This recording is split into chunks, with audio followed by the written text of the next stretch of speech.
Okay.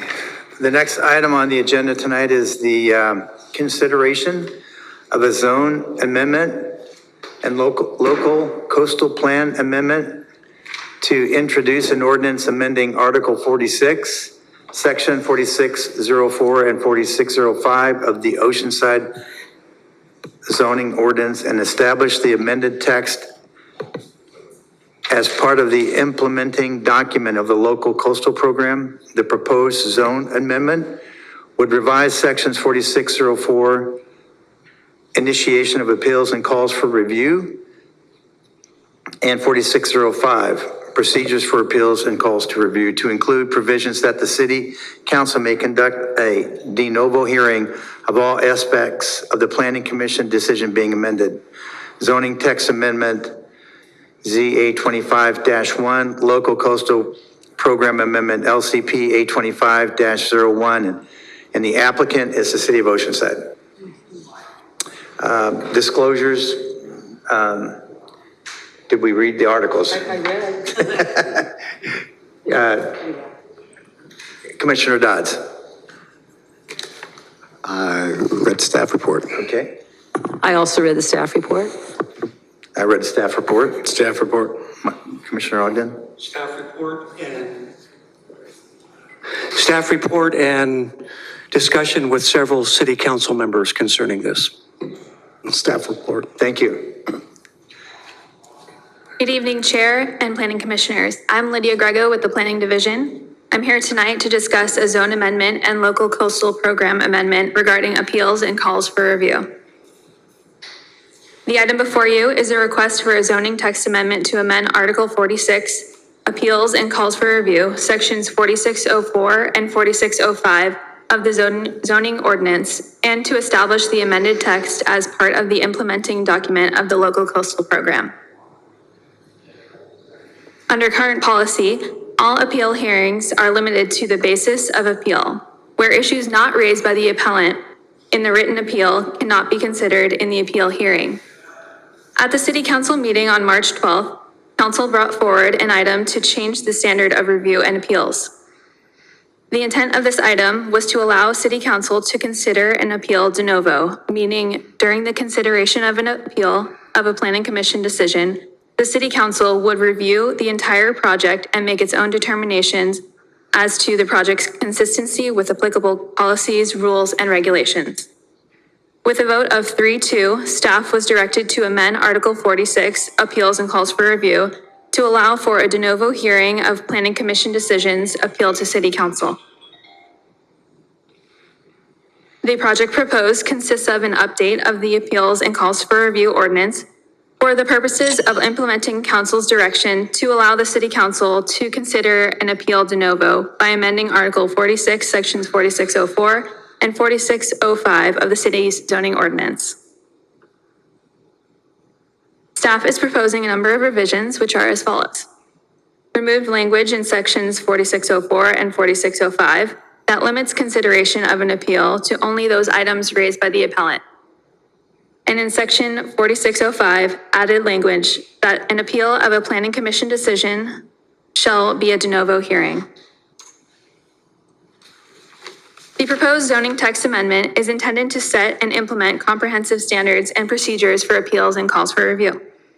Although an appellant would still be obligated to provide a basis for their appeal, the proposed amendment would remove the limitations of review by no longer restricting the appellate body to the scope of the appeal. City Council would no longer be limited to the specific issues raised, but rather render its decision de novo, considering all aspects of the application beyond what is specifically appealed and without reference to the underlying decision. The amendment proposed would provide an opportunity for a new comprehensive examination of a project.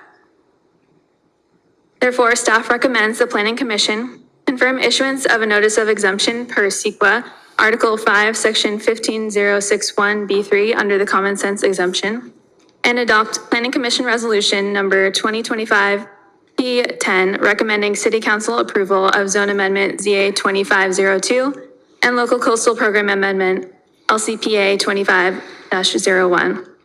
This concludes staff's presentation. I am available for questions. Thank you. Commissioner Rosales? Thank you. It was a question for city planner. I wasn't at the council meeting where this issue was raised. I guess I want to try to understand the root of why this proposed change is being made. It seems like it's taking an extra step by the city council. They're taking on additional work, if you will, to consider the entire project. You know, imagine if somebody appeals something, they're going to be looking at the entire project as though it was never even at the planning commission. So I guess it's just one more. What's the word I'm looking for? It's another knock on the planning commission, perhaps, is the way I take it. You know, again, as though there's not a level of confidence that the planning commission got it right. And I think, can you go back to, I think, the second to last slide you had? There we go. I think it was this one. Well, there's terminology in here, I guess maybe without reference to conclusions made by the planning commission. I guess the entire thing just kind of annoys me. And I guess I want to understand what the root of this is, or am I just off basis and feeling kind of annoyed by the city council?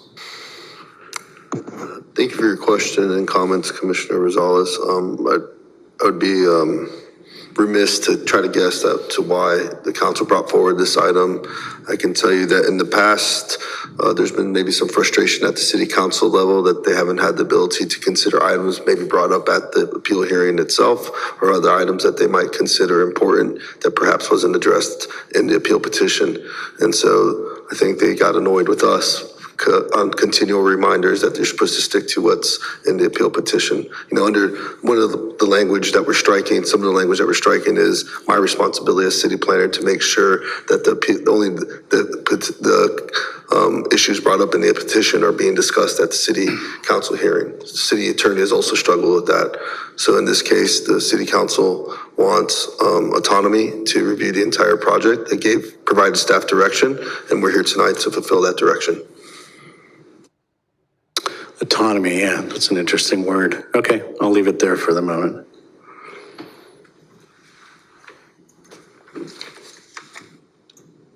Commissioner Ogden? If you take a quick look at what is being suggested here in the change, I go back to the mandate of what the planning commissioners focus is supposed to be, which is a liaison between the community and the city council. And the way I look at it is, if the city council, who is elected by the people, the planning commissioners are not elected by the people. We are chosen by the city council itself. But if it's their decision that they want to make a change to that, I see no other option other than to accept that change as to what they want to have done. I don't understand it. I don't know why it is, but if that's what they want to do, then I think we're forced to do what they would like us to do as elected representatives of the city of Oceanside. Commissioner Obama? Thank you. I agree with both my fellow commissioners on this subject. I mean, it's kind of like I've been on the commission now for almost 23 years, so a long time. And I've devoted all my, volunteered my time to be able to hopefully help the city council by trying to take some of the workload off of their backs and do what I can to listen to the community and to come up with what I think is right. And then go for, a proposal to either approve it, which sometimes we can do here and doesn't go past us, or to offer our recommendation to the council. So it's kind of a, like you said, a jab. When you think that you thought you've been doing a good job all these years, and all of a sudden now we're questioned as to maybe we don't know what we're doing. And I think that everybody that sits on this planning commission pretty much knows what they're doing. And so it does hurt a little bit, maybe not hurt personally, but just it just doesn't feel like there's no respect, basically, right? And I felt kind of, I'm glad that two of the city council did vote not to do that. I think it was Commissioner Robinson and Peter Weiss, who probably have been around a lot longer. But anyway, that's just my own feeling. I mean, I totally will go with this. I totally will recommend that we agree with it and everything. It's what else can we do? As Commissioner Ogden said, what more, we can't really say no to it. We could, I guess. Someone could appeal it. The city council could appeal it and hear it themselves. Commissioner Rosales, did you have another Yeah, comment? just one more thought. No, and thanks for making that point. We do sit here as volunteers, unelected, unpaid, and we have diverse backgrounds. And I think having been on the commission almost as long as Louise, we don't idly sit here and just make a decision, without the basis. And so, yeah, of course, the council can overrule us, but this is just another one of those things, and I said this at a council meeting a few months ago when they were going to change the makeup of the planning commission, that it doesn't take a whole lot if you're a council member to ask to sit down with a commissioner or do workshops with the commission to kind of try to get on the same page.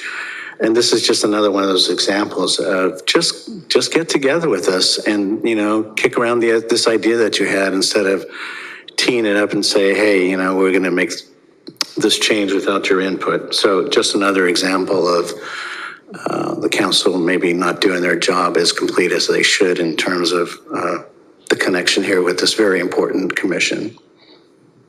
Thanks. Thank you, Commissioner Rosales. Commissioner Dodds. So I do agree with my fellow commissioners that we do take pride in our work.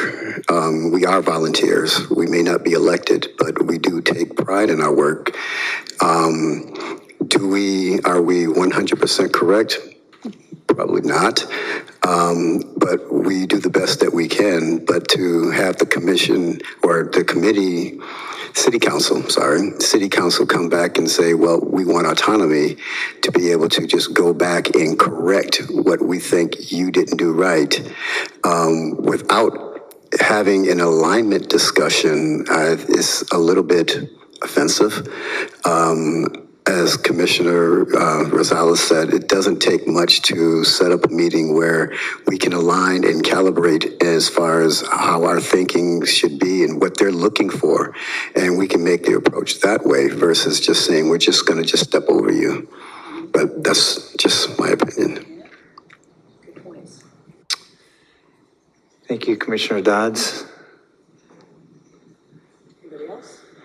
I don't see any other requests to speak. Commissioner Ogden. I agree with sitting down with the city council in some type of forum to do that.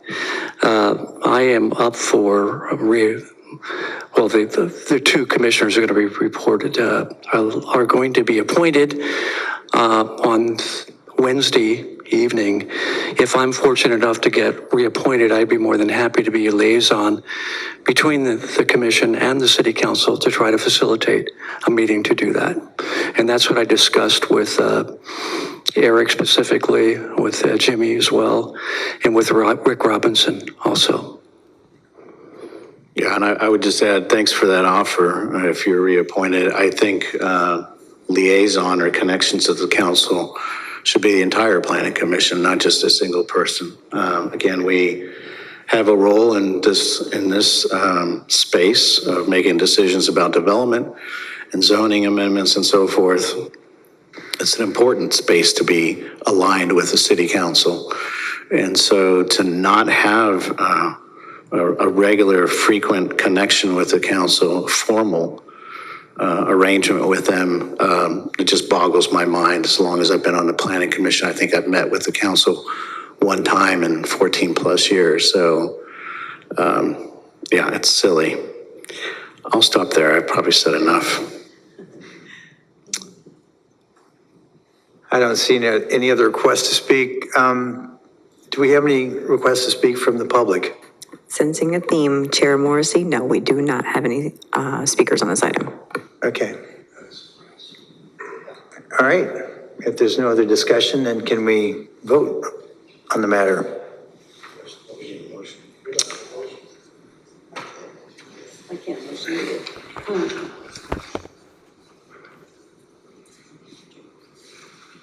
I see no motion on the matter. So that's a little, I've never dealt with this issue, so Barbara? You know what, I mean, oh, I'm sorry, yeah, if you want to make a motion, you can, Barbara, can you, in a situation like this, I'd just like to know when, there's an item up, there's no motion, which obviously you can tell that there's no support for it. Having said that, unless in that situation, it might change in just a minute. In that situation, what happens? it could be recorded and reported as no action taken. I mean, this action is a recommendation to city council, so it's not like an approval of a project. So the ramifications are different, but I would think that if you take no action, that's what staff will report to council when they bring it forward to council. thank you. Commissioner Rosales. Thank you. That actually helps, I think, with trying to make a motion then, because we've been asked to recommend to the council to either go along with this or something else. So my motion will be to recommend that we take no formal action on this item tonight. Instead, my recommendation and my motion is that we meet with city council as a group at the earliest possible date to talk about this and other items that, again, I believe that we should be aligned with on the city council. So that would be my motion, that simple. I would second that. I'll second that. We have a second. Commissioner Baumann, can we vote, please? On the motion. Oh, did you want to say something?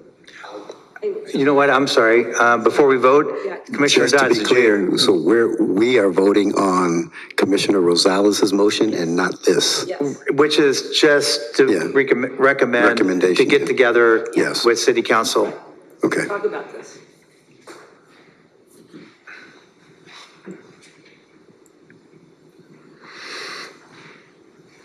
Let the record show that the motion passes 5-1 with Ogden no.